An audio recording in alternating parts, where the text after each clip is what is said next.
Hi everyone, it's Allie. So I'm here to do another Everything I Have Learned From video. So if you are new here, the idea is that this is not a full flip through, but a discussion of a deck in my collection that I think has taught me something, I've learned from something from. And I'm certain if you like this deck and you go onto YouTube and seek up a full flip through, you'll find it. Unfortunately, I swear to God, I mentioned this tarot deck. So it's the Lonely Rider tarot deck. Lonely Rider. Low Rider tarot deck. Melissa Witherspoon, the creator, is a Canadian creator who has two tarot decks, Lonely Dreamer and Low Rider. And I just said she had the Lonely Rider, which is not a thing, doesn't exist. Sorry, I'm holding up the bag because somewhere I have the full box, but it's somewhere in my tarot cabinet. And if I start to pull everything out, it's going to be a disaster. So I have my little bag where I just keep the deck and I know where it is because I really, really like this deck. And I swear to God, when I checked like 2 weeks ago, she had some still on Etsy, unless I'm just blind or confused. And now her Etsy shop is saying sold out. So I have no idea if there are plans to re-release or reprint this tarot deck. I don't know. I've got my tiny little booklet here. Oh, my dogs I can hear barking right now. It's a dog deck. I don't have the copyright, but it must be 7 years, 8 years I've had this deck probably. So yes, this is a horizontal deck, a landscape deck, and it is that way because it is shaped like a dachshund, because this is a dachshund tarot. Every card has dachshunds. That is the only animal portrayed. There are some people in this deck, very few people in this deck. And I got it. Initially, I bought it happily, but I was a bit hesitant because while I'm a huge animal lover and a huge dog lover, I don't really have a relationship with dachshunds specifically. I have some friends who are just like ride or die dachshund owners. I know how much they love them, but I just haven't had the opportunity to spend that much time with their dog. Although I think they're very cute. And I just was like, is this deck too specific? Is it not right for me? It is definitely right for me. Anybody who loves dogs, loves animals, this deck is right for you. So I feel now kind of torn because I was like, oh, I'll just, before I make the video, for once, I'll do my research and go and get the link to her Etsy shop. And now the deck's not there. I'm really sorry. So, I don't know. Maybe there's going to be a reprint. Keep your eyes open. Keep your eyes open maybe on the secondary market. I'm going to go ahead with it because I planned it all out. I got my cards here. And anyway, it's the Low Rider Tarot. But man, I didn't mean to do an out of print deck. It's currently out of print. Anyway.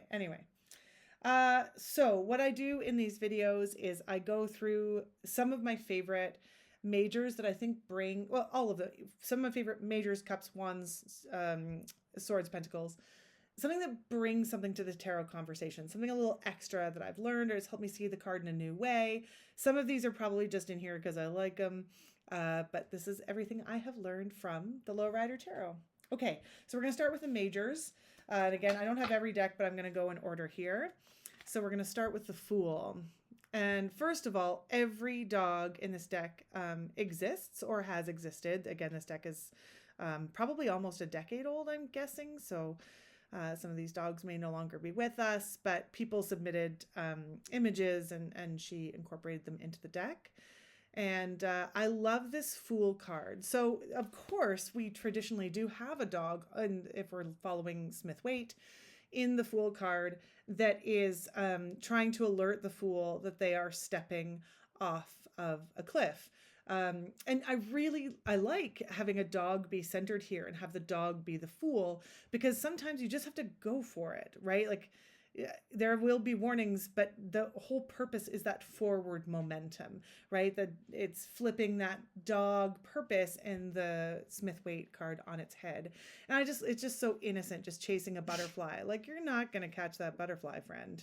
It's not going to happen. But that's the point, is to go and to move forward with it. And something else will happen probably along the way and take you in a new direction. So I do really like that particular depiction of the Fool card. I'm going to leave it out somewhere where we'll remember it. Where am I going to remember it? Because I'm going to come back to that card too. There's some recurring themes in this deck. Now, where are the rest of my majors? Okay, yes. So here we have the Hierophant. Oh gosh, and I do love this Hierophant, right? So if anyone has a pet, sorry, these cards are not shiny. It's just, I've got a bunch of lights on me because there's a storm coming. It's not, it feels like it's going into nighttime, but it's not. There's just a big storm coming. So my light's all crappy. So we've all had this animal that interferes with sort of what we're doing. We've got some traditional symbolism there, the crossed keys, of course. But what I also love is this idea that you can stare at books for as long as you want for knowledge. Like, the teacher in this card is not the book. Like, now it's time to go out and play. Now it's time to put that book down. And I think that's such a valuable lesson. I am a big book lover, and I have some problems, and I'm a bit of a book collector. There are tarot books that I own that I have not even cracked the spine of. And yet, if I see an opportunity to get a new tarot book, I'll get a new tarot book. And then I will, of course, I have lots of tarot books that I have read. But at some point, if you don't pick up the cards, if you don't do the thing, like, I love this reminder, like, okay, that's enough book learning. Let's go outside. We're going to learn in a different way. So I do adore that Hierophant. I'm putting that somewhere different than my Fool. The Chariot. Like, not only is this just super sweet and, just the joy on that dog's face is everything. But I also like this idea that the Chariot can also just be something that assists you to get where you want. I think the Chariot can have this really, like, commanding, again, for momentum, energy, but it doesn't have to be that dramatic, I guess, is what I'm looking for, right? It can simply be the supports you have along the way to take you from point A to point B, whatever that is. And even point A and point B, it's a ball, right? Like, this is not something new, but this part of your journey, and maybe not to overlook the little things that help you on your journey. Okay, this card, nobody's going to be surprised. I love a strength card. This is the card that brought me to this video. I showed it in my Elbows Down video recently about decks that are so sweet and make me feel held and loved and like somebody's stroking my hair. And this strength card, when I know I hadn't seen the strength card before I looked at the deck. Like, maybe it was advertised on Etsy. I didn't pay attention, but this card stopped me in my tracks. First of all, because it's hilarious.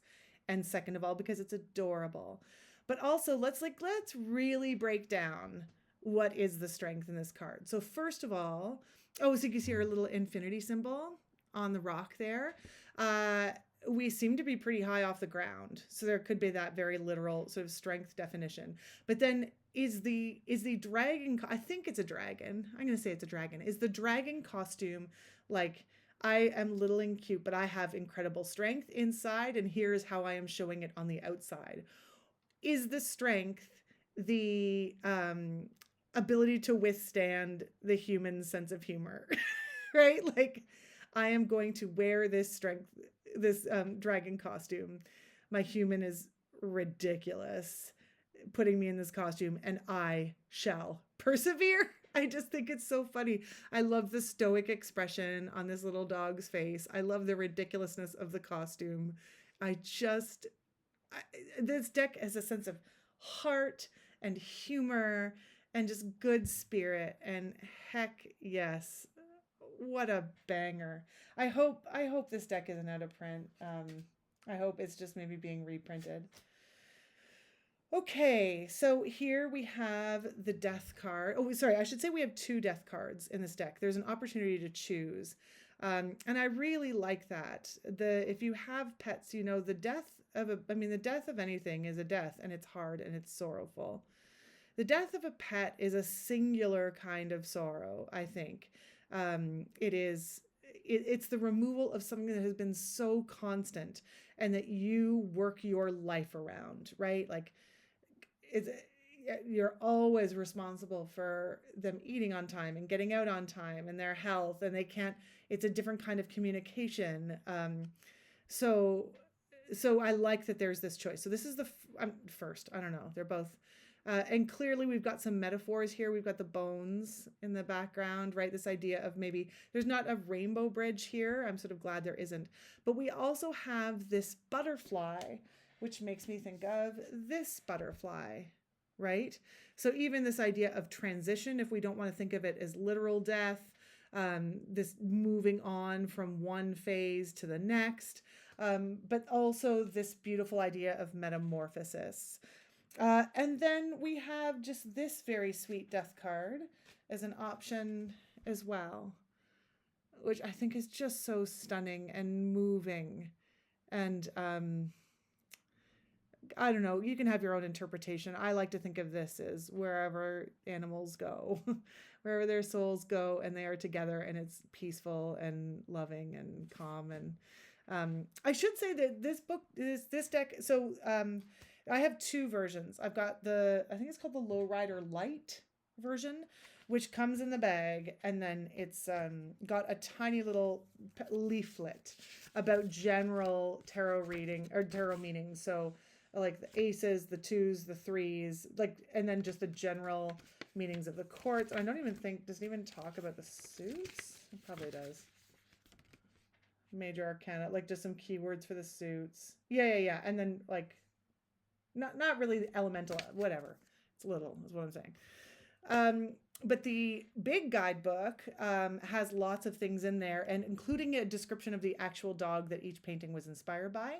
And I read it once and I loved it, and then I put it away, because for me, the whole point of this deck is this sort of personal relationship with animals that I feel and what is evoked in me in the deck. So while I really, really appreciated reading it, I don't really use it beyond that. I do just love to have it. Now I have lost my place. Oh yeah, okay, here I am. So those were our two, I'll hold them up again. Those were our two death cards. You can have them both in there, signifying different things. You can mean different things, but I love this idea of transition and also arrival in a new situation. I think they're quite different in that way. And whenever there's two options, I often leave them both in. Same thing with Robert Place's, has two lovers cards, I think in both Alchemical and Sevenfold. And I just leave them both in because I think they're different. I think they bring different meanings, and I like that. So, okay, so I'll keep that out too.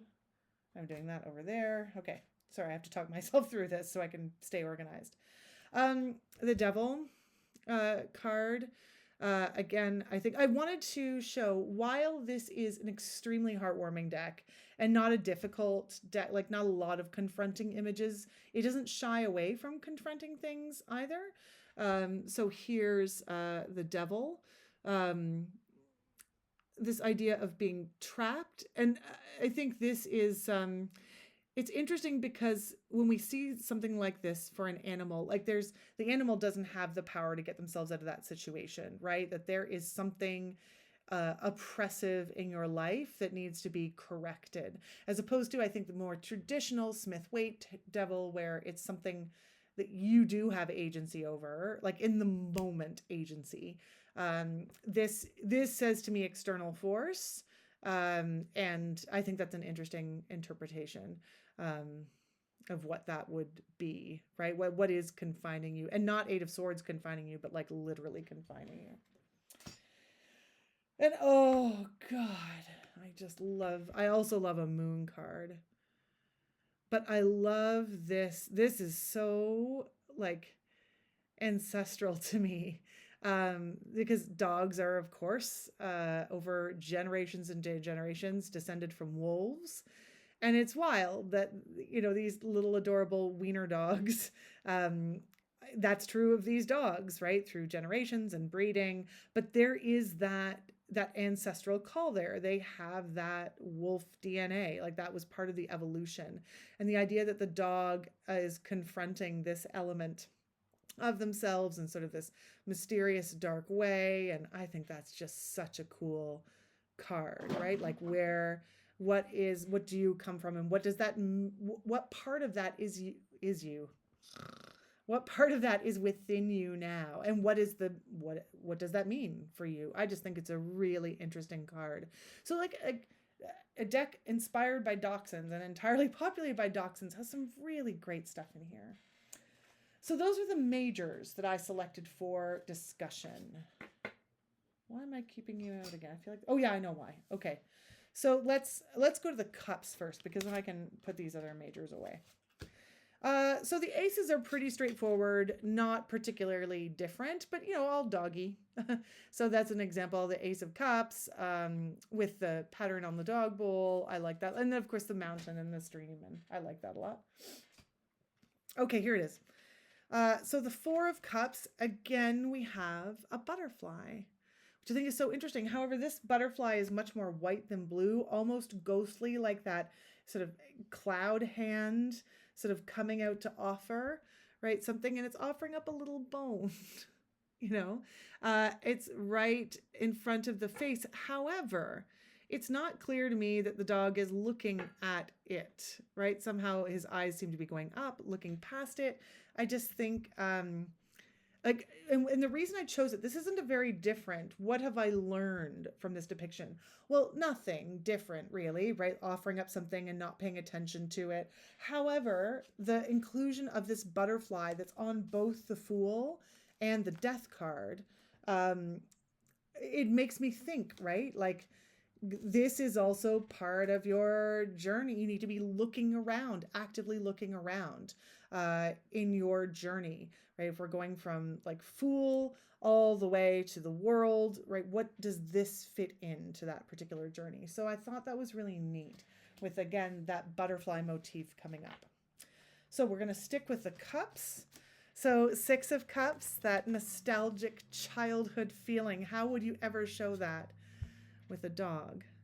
I can't think of, excuse me, my cat's going to come and ruin everything. And I've got a cough. I can't think of anything much more childlike than drinking straight from the hose. I feel like the Bare Naked Ladies have a song where that's a lyric. Drink straight from a hose. Pinch Me, maybe, is the song.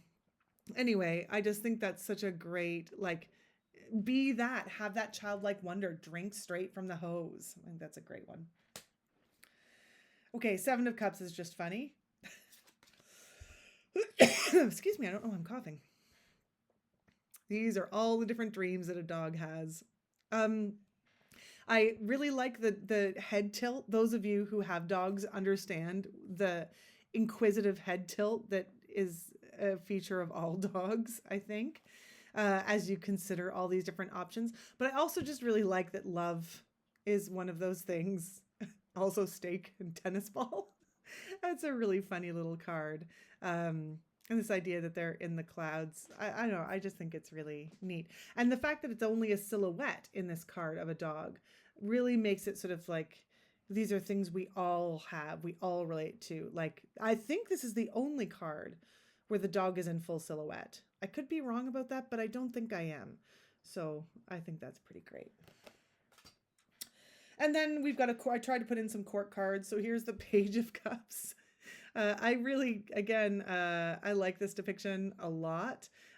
We've got some, this is an interesting staged card. I have a video from ages ago talking about the staged tarot cards.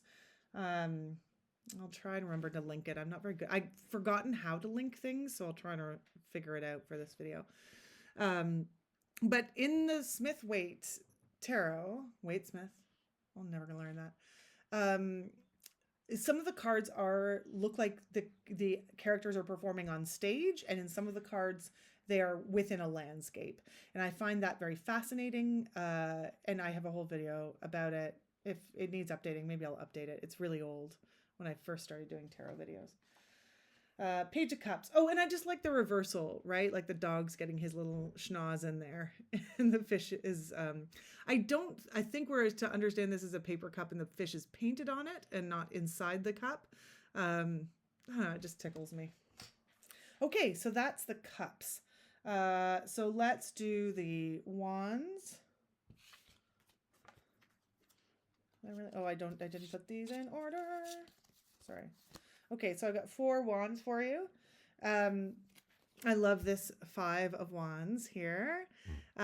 So again, I think this is really great. But one of the things I really like about this is it, to me, really clarifies my understanding about the 5 of wands. The thing about the 5 of wands, there's 5 people fighting, but they look young and they don't look like they're fighting to, this isn't a duel to the death. They're not, I mean, they're fighting to win, but it is playful. And this encapsulates this idea of tug and play. There's no teeth bared here. There's no, there's no urgency here. This is natural sort of conflict and play. But I also really think it's a valuable card just in general, even beyond the low rider, this idea that if you are a conflict avoider, which I definitely am, not proud of it, a conflict, you need to learn this skill of getting through conflict and not always doing that, and how kids can start to do it and how dogs do it is through play, right? And all kinds of different play. So this sort of line between actual conflict and practicing conflict, because later on in the wands, you get to real conflict and the aftermath of real conflict. But in this one, in the 5, we're just testing it out. So I like that a lot. 6 of wands, right? The celebration, the coming home.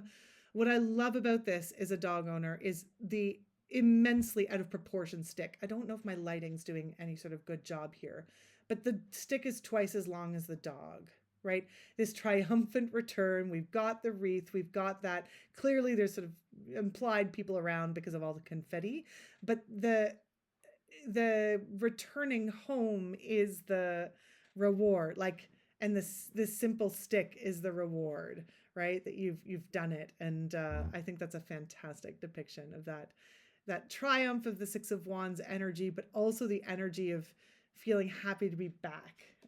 I like that a lot. The 8 of wands is just hilarious. It's perfect. I was like, how, to me, that's, I think, sort of the least illustrated. I don't know. I get it. What else can I get from the 8 of wands? So in the traditional 8 of wands, it's the 8 wands flying through the air. So great, right? Forward momentum, speeding along, fantastic. But this is also about joy, right? That joyfulness of that movement, of that energy forward. And maybe it's a good reminder to just like check your joy, right? It's not all about that forward propulsion. What is it you love about this thing you're doing, and why are you doing it? Don't lose sight of that, is how I interpret that, thanks to the Low Rider Tarot, something I learned from the Low Rider Tarot. And this one too, I find hilarious. He's just such a silly boy. I tend to just call animals boys. I don't know why. Patriarchy, probably.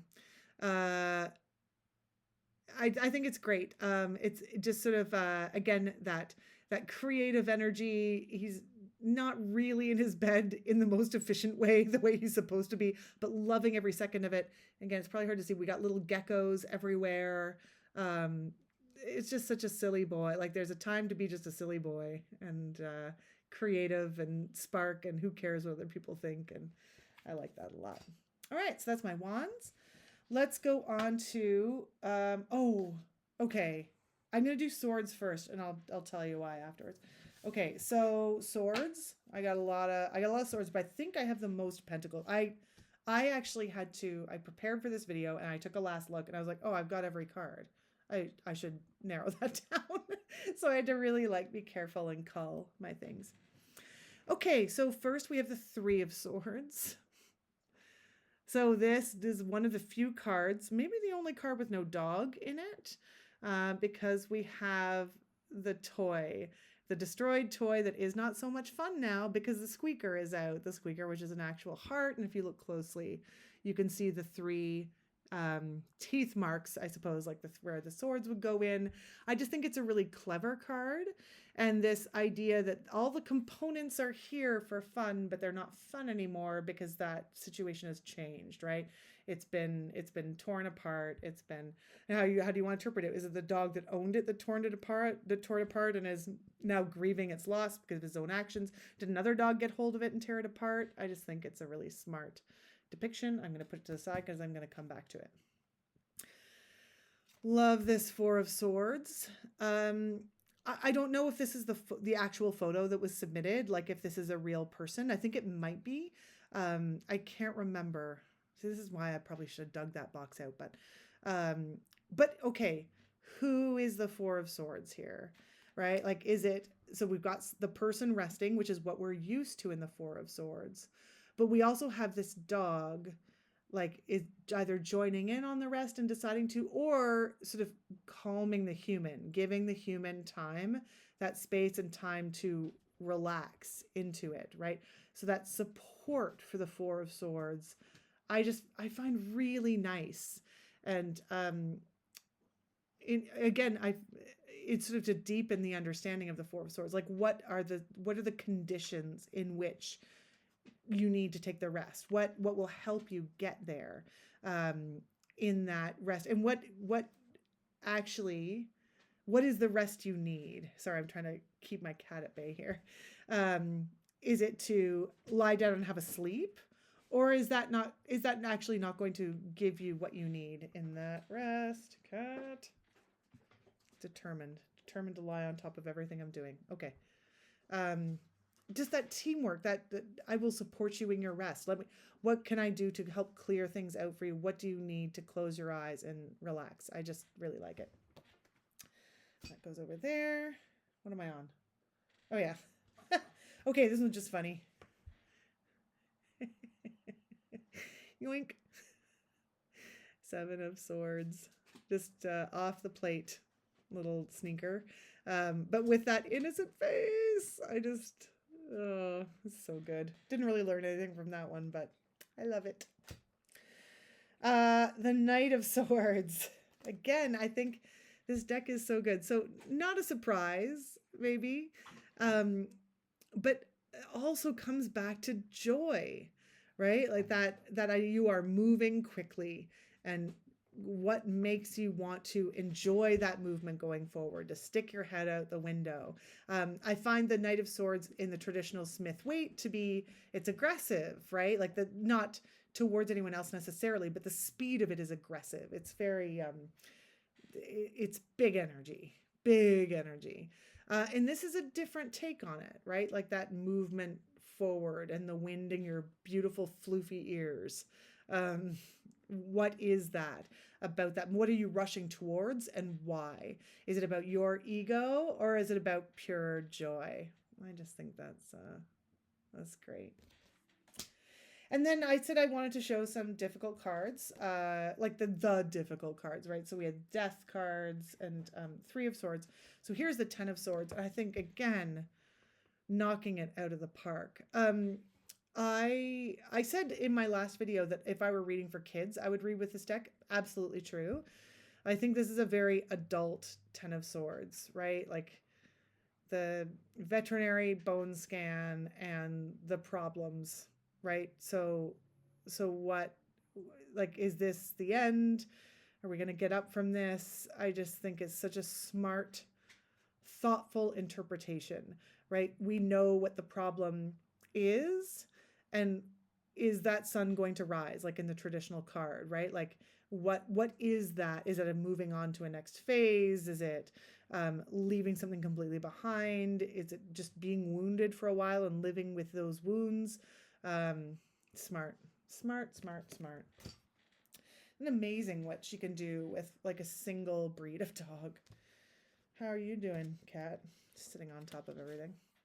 Okay, lastly, Pentacles. And so I want to come to the Three of Pentacles and talk about the Three of Pentacles and the Three of Swords. So at first glance, these seem very similar. Let's do this. Three of Pence, Three of Swords. However, this is a work of art. Look how happy they are. We did that. They came together and they created this, in their minds, masterpiece. I think that is so funny, and it has a completely different energy from this, right? They both are sort of destructive in their nature. And art, that kind of creation is destructive sometimes, right? That pulling things down to their components and rebuilding them or structuring something out of nothing, right? In these dogs' eyes, it's just boring old paper towel rolls. Like that doesn't do anything for the decor of your home. Look what we did. I just think that is hilarious. And there is there's this like hiding like a third one in there, and I just but completely nonchalant. Like, we're good. Look what we did. It's amazing. I think that's so funny. Those, especially those 2 3s next to each other. We do have one other animal in this deck. I even pulled this card ahead of time and I forgot. It's a cat. It's the 6 of Pentacles card. Look at that superior face. I shall bestow my will upon you if you deserve it. Unclear whether or not you do. So good. So funny. The expression on the dog's face, the expression on the cat's face, the paw dangling the pentacle. Perfection. Perfection. Because I have an ambivalent feeling about that 6 of Pentacles card, right? That to me is a really interesting, meaty card. Like, is that charity? Is it like ego stroking on the person who's doing the giving? How hard have the people had to ask, had to beg for that charity? Is it freely given? I think that card's open to so many interpretations. And I think that the 6 of Pentacles here just really nails it. 8 of Pentacles. Dig, dig, dig, dig, dig, dig, dig, dig, dig, dig, dig. I'm going to perfect this art. Hi, kitty. You don't like it when I talk about the dog deck? Just going to walk over everything. Okay. Find your place. You're going to sit right here. I'll put my arms around you. Okay. Yeah. I like how far that the dog has had to come from the house, the church. I don't know. It's far away. It's isolated. And again, I'm not 100%. You can interpret this that the pentacles are being dug out of the hole, or the hole is being dug for the pentacles. But either way, practice makes perfect, little guy. Oh, having a giant stretch right in front of the... No, go! Honestly. Oh my god. It's like a great white shark just circling, circling, circling. Stay. I've only got 2 more cards. I only got 2 more. Okay. Stay there. No. Oh my god. 9 of Pentacles. So again, part of the deck, of the humor of it, is just how have you interpreted those Waite Smith images to really work with these cards. But I also like this feeling, that 9 of Pentacles, that contentment with everything around you, that lusciousness, the pomegranates, and is that what they are, pomegranates? No, I'm not sure. Oh my god. Okay, you have to go on the floor. You have not earned your keep here. Okay. So, and I really like this also, this particular interpretation. So we've got a cheeky little fun sort of Smith-Waite reflection in the glasses. Right. So on the one hand, that could just be like a cute call out, right? Like those look very familiar, that type of the house and everything. However, I also like this idea that this is what the 9 of Pentacles person is looking at, right? Like far away in the distance, other things. And the dog is like, hey, let's just sit here for a minute. Let's just check this out right here. Look at this lusciousness you have around you right now, this contentment. That can happen later. What's in your glasses, we can go there. But let's just, in this moment, let's just be still here. And I really like that. And finally, everybody knows I love a Knight of Pentacles too. One of my all-time favorite cards in any deck. Well, depending on the depiction, of course. Knight of Pentacles. this, like, the Knight of Pentacles is steadfast and patient and just getting the job done. And this little guy, I like to interpret this as he's got a treat on his nose and he's waiting for his owner to say, okay, take it. And he's got all the patience and fortitude in the world. He looks completely relaxed about it, balancing it on his nose. And he knows he'll get the treat eventually. He just has to put the work in, right? This Knight of Pentacles just puts the work in. And I love that about this deck. So that's my take on the Low Rider Tarot. It is a cutie patootie. Again, I don't know. Oh, did I show the backs? So yeah, reversible. Yeah, great little backs, cosmic dachshunds. So I don't know. I don't know what the status of this deck is. Or Melissa Wotherspoon, the artist, her store used to be called Painter Spoon, but now it's called something else. Lonely Raven Tarot, I think. I'll put a link to it. The Lonely Dreamer Tarot is well worth checking out. She's got some expansion packs for that.